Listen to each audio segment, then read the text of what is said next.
All right, greetings, Oklahoma City Public Schools, families, faculty and staff, kids, those who have a vested interest in Oklahoma City Public Schools.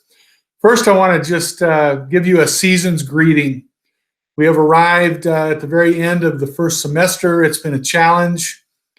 That's the understatement of the year, but I hope for you, I wish for you some rest and relaxation and an opportunity just to recharge and get ready for second semester. So speaking of second semester, let's talk about our OKCPS return to campus plan.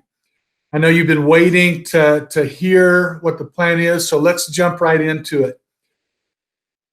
As we do so, I want to recap first semester. I want to lay some groundwork, and then let's talk about the plan itself. So first semester, all the way back to last spring, as the pandemic unfolded, we have been doing everything we can do at the district level to listen, to pay attention to the things that are important to you all. Whether it's paying attention to the State Department of Health or the State Department of Ed or any number of agencies, we wanted to incorporate how you feel into the plan that we've developed. And so we have been listening. So we jumped out this first semester, and we really relied on three mitigation factors, is what we call them. The big three. We relied on our ability to wear face coverings, and so we mandated that in our public school system, that anybody in our building, anybody on a bus would be required, not a suggestion, but a requirement to wear a face covering. That was number one. Number two, as we were able to provide PPE, we also required that we spend time thinking about hygiene and hand washing and give kids opportunity and encourage adults to wash their hands. And then finally, we talked also about the need to socially distance, that idea that we stay away from each other, that in doing so, that 6 feet, we reduce the potential of exposure. And so those were the big three.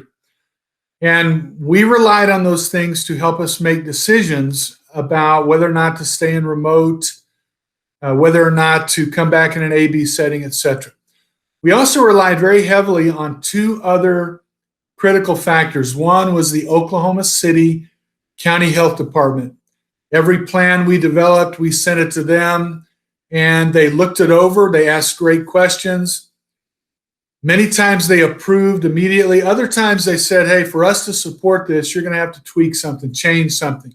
We can't get behind this piece of the plan.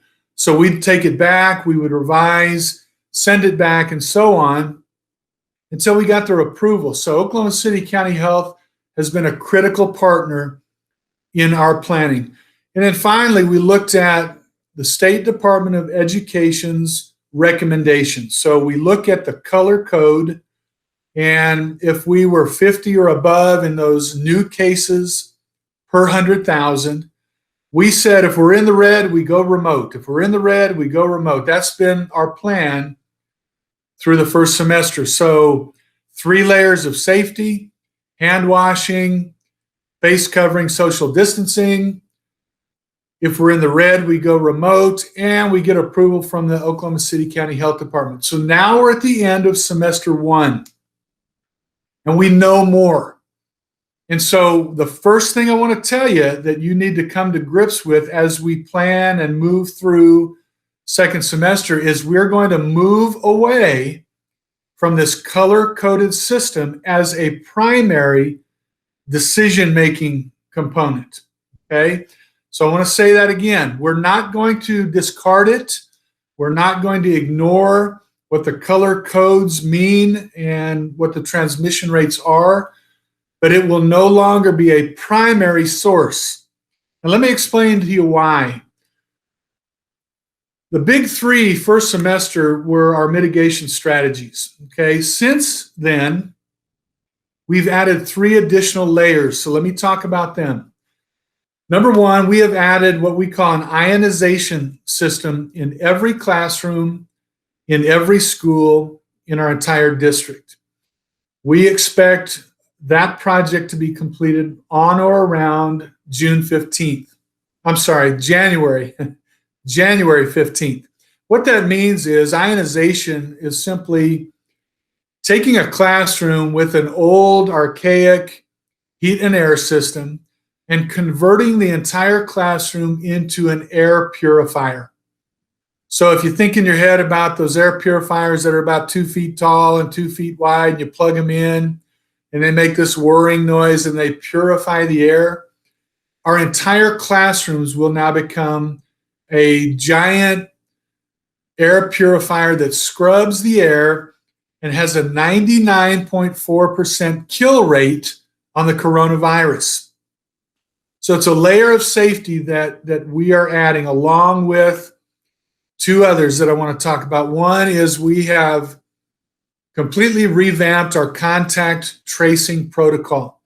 Originally, as we got into this pandemic, we had 2 people district-wide who were doing the contact tracing. This was in a partnership with Oklahoma City County Health, but even with their help, we were completely overwhelmed.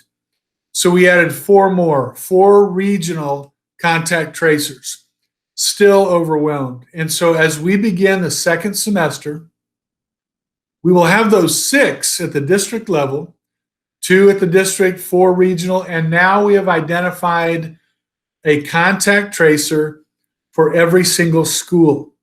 So we're able to break down the numbers, turn around that process much more quickly, and in doing so, we add that layer of safety. And then thirdly, another layer of safety that we're adding second semester is a rapid testing protocol or process. So Oklahoma City County Health, that partnership is going to allow us on a voluntary basis to rapid test every employee in the district and every employee's family members who are 18 or older. So again, as we understand who may be asymptomatic but coming to school, we test, we find out, we're able to isolate, and in doing so, reduce that risk of exposure. So 3 new layers as we start second semester. Air purification, we have the rapid testing for all employees and their family members, and we've really beefed up our contact tracing. So because of that, we think that allows us to begin thinking about getting kids back to school more quickly. We've identified that as a target from day one, that we believe for the overwhelming majority of our kids, school is the place to be. Now, let me add another piece, and really this is further explanation to why we've made the decision to move away from this color coding system as a primary decision-making source. During the first semester, we were able to gather a ton of information about what is happening to our kids in a remote setting. And so we have this ongoing list. It's called our LOSS, L-O-S-S, our LOSS list. We've talked about this before. And what we understand now about kids in a remote setting, many of them, is that there is academic loss, there is learning loss, particularly for our younger kids who are building their foundation of learning right now, and they're in a remote setting. We know that there's neglect. We know that there are forms of abuse. We know that there is hunger. We know that the loss column has mounted. And so we have a decision before us. Do we continue in a remote setting, trying to balance the safety and the risk of exposure to what is happening to many of our kids in the remote setting? Do we continue, or do we begin bringing kids back? So I say that to say this. Here is our plan for the month of January. And let me preface this by telling you that as we continue to counsel with Oklahoma City County Health, there are some things that they will support, and there are some things that they cannot support. So I want to talk through that with that as a context. In the month of January, we return on the 4th. That's a Monday. Everybody in our district will be in a remote setting. Just like we ended the semester, that's how we'll begin the semester. From January 4th through January 15th, everybody is remote. We then get to Martin Luther King Jr. Day, that celebration, the holiday. We're off on Monday. On Tuesday the 19th, we will bring all elementary kids, pre-K through 4, back to school in person in an A-B setting. Okay, so I want to tell you that again. The 4th through the 15th, everybody is remote. Coming back off the Martin Luther King holiday on Tuesday the 19th through the end of the month, which is the 29th of January. Pre-K through 4 will be in an A-B in-person environment.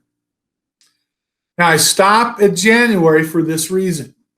One of the things that our county health partners cannot support is a long-term plan that extends beyond the month of January.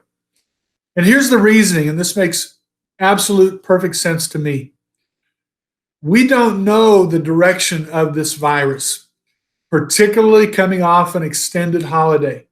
As people return into the buildings, as people come off the holiday break, we don't know what gatherings are taking place. We don't know what impact on transmission rates there might be. So we think it's smart to start off in remote and not go beyond the month of January.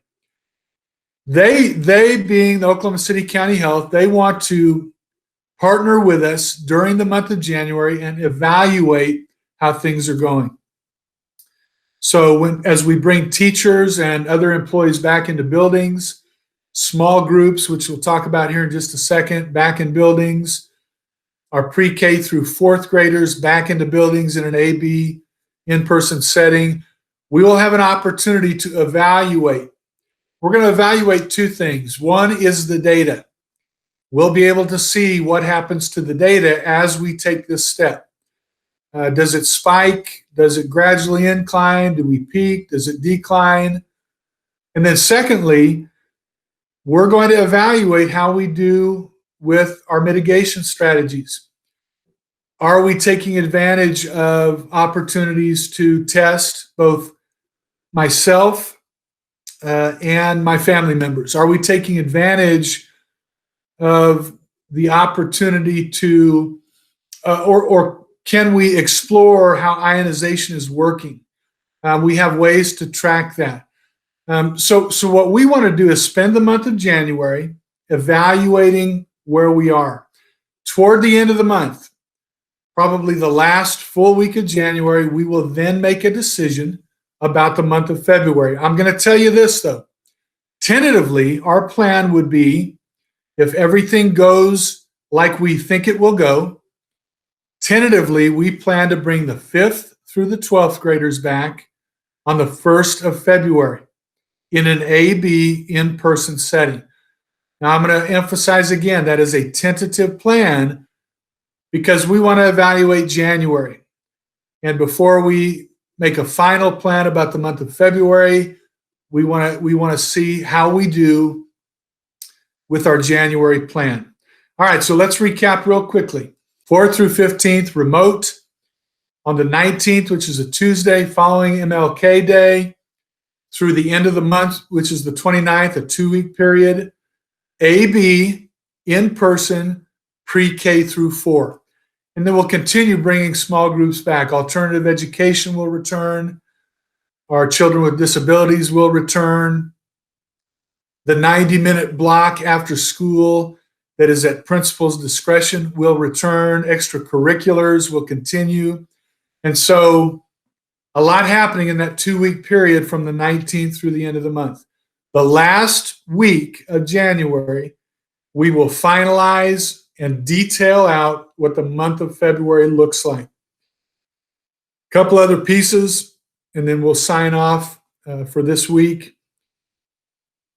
A reminder that the primary source of information that we will continue to receive is one we've relied on from day one, and that is consultation with the Oklahoma City County Health Department. Great partners have really allowed us to advance our plan with very few hiccups. And then the second piece that you need to hear again is we will still use the Department of Education set of recommendations as information that we consider. We will continue to look every Friday, and in between, we will look at the color-coded system and the number of new cases per 100,000, but that will no longer be a primary driver of our decision. The reason, again, in summary, is because we have added additional layers of safety.